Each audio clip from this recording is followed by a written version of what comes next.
My girlfriend Chloe and I had been saving up for over a year to take our first big trip together. We wanted to go somewhere with history, somewhere that felt a world away from our quiet suburban lives. We decided on a week in Prague, and to save money, we booked an Airbnb. The place we found looked like a dream. It was a private room in a huge historic apartment right near the old town square.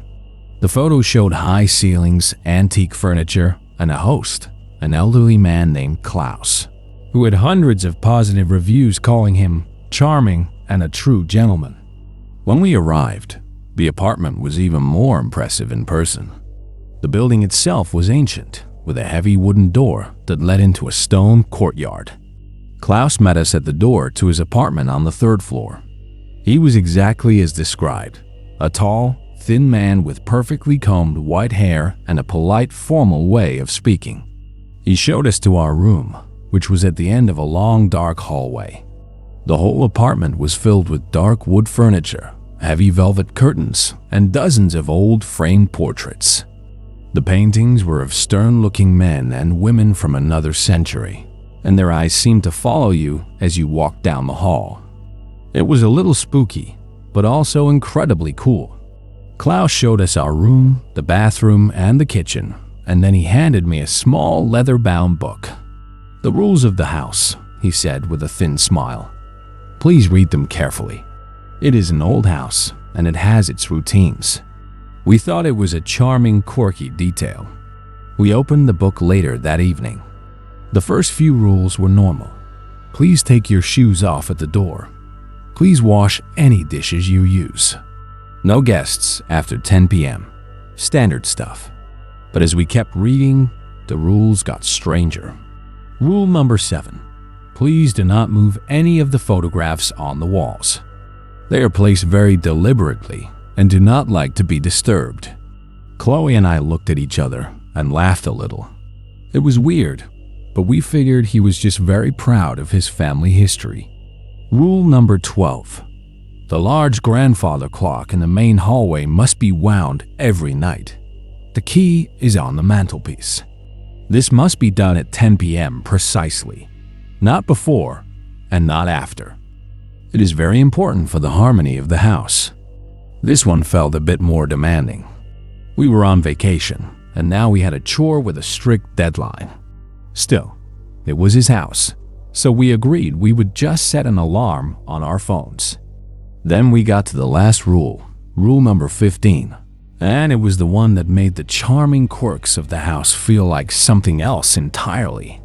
For your own peace and comfort, please be inside your room with the door locked no later than 11 p.m. The house is active at night. "The house is active at night?" Chloe whispered, her eyes wide. I told her he probably just meant that he moves around the house and doesn't want to disturb us. But it didn't feel like that. It felt like a warning. For the first few nights, we followed the rules perfectly. We explored the beautiful city all day, and then we'd be back in the apartment before 10 p.m. I'd wind the old clock, feeling the heavy gears resist as I turned the key. Then we'd go to our room and lock the door before 11 p.m. And every night, shortly after we locked the door, we would hear it. The faint sound of footsteps creaking in the long, dark hallway outside our room. We assumed it was just Klaus going to bed, but the footsteps seemed to wander back and forth for a long time, sometimes pausing right outside our door before continuing on. It was unsettling. On the fourth night, we got back late from dinner. We were laughing and talking as we walked into the apartment, and we completely forgot about the clock. My phone alarm went off at 10:30 p.m., and my stomach dropped. We had missed the winding time by half an hour. I felt ridiculous for being so worried, but I quietly went and wound the clock anyway. We went to bed and locked the door, and I felt a strange sense of unease all night. The next morning, Klaus was different. His usual polite smile was gone. He was cold and distant. As we were leaving for the day, he said, without looking at us, "The house was not at ease last night. The harmony was disturbed." He didn't say anything else. When we came back to our room that evening, One of the small portraits on a wall, a painting of a severe-looking woman, was hanging slightly crooked. I knew for a fact it had been straight that morning. It felt like a quiet, passive-aggressive message. On our last night, we decided we were done with the rules. We were in Prague, and we weren't going to let a creepy old man and his weird house ruin our vacation. We went out to a club with some other travelers we had met and stayed out late. We got back to the apartment around 1 a.m. The building was dead silent. We crept up the stairs and unlocked the apartment door as quietly as we could. The long hallway was pitch black. We used our phone flashlights to see, and as we tiptoed towards our room, the beam of my light fell on something that made me freeze. Standing at the far end of the hall, right in front of the door to his own bedroom, was Klaus. He was standing perfectly still, facing our door. He wasn't moving. He wasn't speaking. He was just a tall, dark silhouette, watching us from the darkness. We didn't say a word. We practically ran the last few feet to our room, fumbled the key into the lock, and slammed the door shut behind us, locking it. We didn't sleep for the rest of the night. We just sat there in the dark, listening. We could hear those same slow footsteps pacing the hallway, back and forth, for hours. We left before the sun came up. We packed our bags in the dark, unlocked our door, and walked as fast as we could down that long, horrible hallway without looking back. We left the key on the kitchen table and got out of there. As we closed the heavy apartment door behind us for the last time, we felt an incredible sense of relief, as if we had just escaped from a prison. It felt like we weren't just guests in his house. We were objects. We were just another part of the house's strange, nightly routine, like the winding of the clock and the watching eyes of the portraits on the walls. A few years ago, my 3 best friends and I decided we needed to get away for a weekend. We were all in college and completely broke, so we were looking for something cheap. We found a listing on Airbnb for a rustic lakeside cabin a few hours' drive from our city. The pictures showed a simple wood-paneled cabin, a rickety-looking dock, and a beautiful, secluded lake. The price was almost too good to be true. The listing said there was no Wi-Fi and cell service was spotty, which we thought was a bonus. We wanted to disconnect. We drove out on a Friday afternoon. The final leg of the journey was down a long, bumpy dirt road through a thick forest. The cabin was exactly as advertised, rustic. It was a bit run down and smelled of pine needles and damp earth, but it was cozy. The host had told us the key would be under a loose rock by the front step, so we never actually met them. We were completely alone out there, which was exactly what we wanted. The first night was perfect. We built a fire in the outdoor fire pit, roasted marshmallows, and told ghost stories. The only sounds were the crackling of the fire and the chirping of crickets. It felt peaceful and incredibly isolated. We went to bed feeling relaxed and happy. The next day, we were exploring the cabin a bit more. It was a small place, just a main living area, a tiny kitchen, and 2 small bedrooms with bunk beds. My friend Sarah was looking for extra blankets in a dusty closet in one of the bedrooms. As she was rummaging around on the top shelf, behind a stack of old board games, she found something. It was an old, disposable camera, the cheap, plastic kind that was popular in the 90s. We were all really excited. It felt like finding a little time capsule. The camera's casing was scuffed up, but it felt heavy enough that there might still be film inside. We passed it around, wondering who it belonged to and what kind of pictures might be on it. We made a pact that as soon as we got back to the city, we would take it to a 1-hour photo place and get the film developed.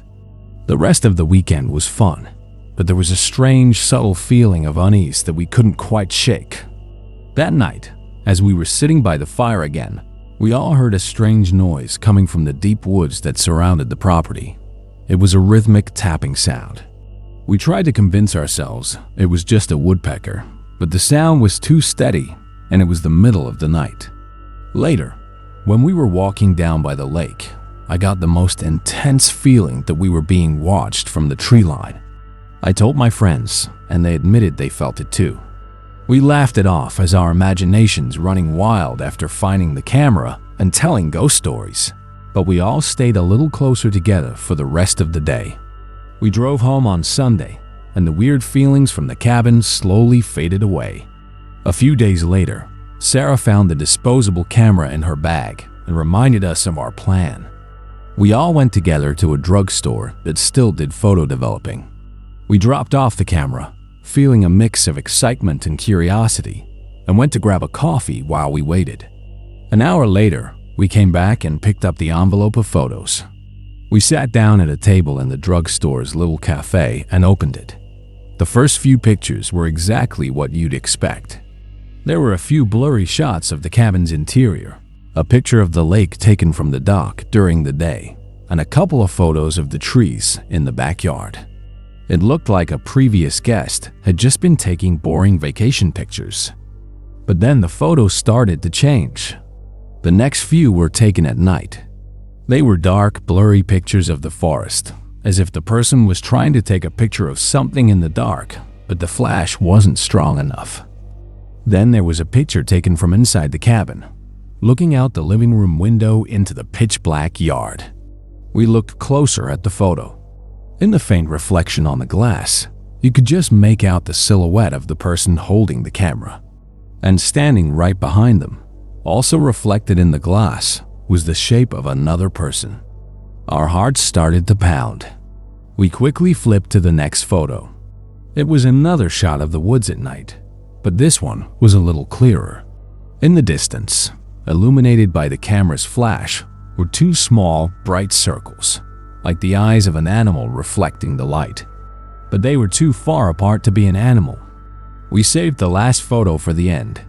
My hand was trembling as I pulled it out of the stack. This picture was almost completely black, as if it were taken in a room with no lights.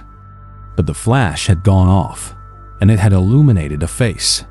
The face was pale and blurry, and it was only inches away from the camera lens. Its eyes were wide and black, and its mouth was open in what looked like a silent scream.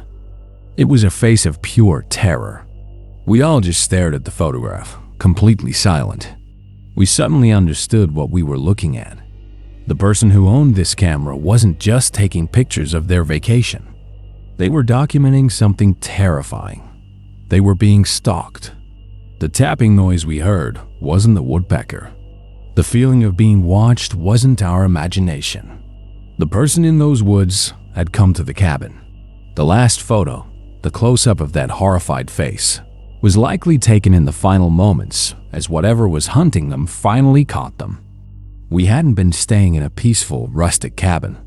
We were staying in a place where something awful had happened, and we had been completely, blissfully unaware that we were not alone. Last year, I had to travel to a big city for a final round of interviews for a job I really wanted. I was trying to save as much money as possible, so I booked what I thought was a great deal on Airbnb, a small, private basement studio apartment in a house just outside the city center. The photos looked great. It was modern, clean, and had its own entrance. The host, a man named David who lived in the main house upstairs, had glowing reviews. When I arrived, David was there to greet me. He seemed a little too friendly, a little too eager.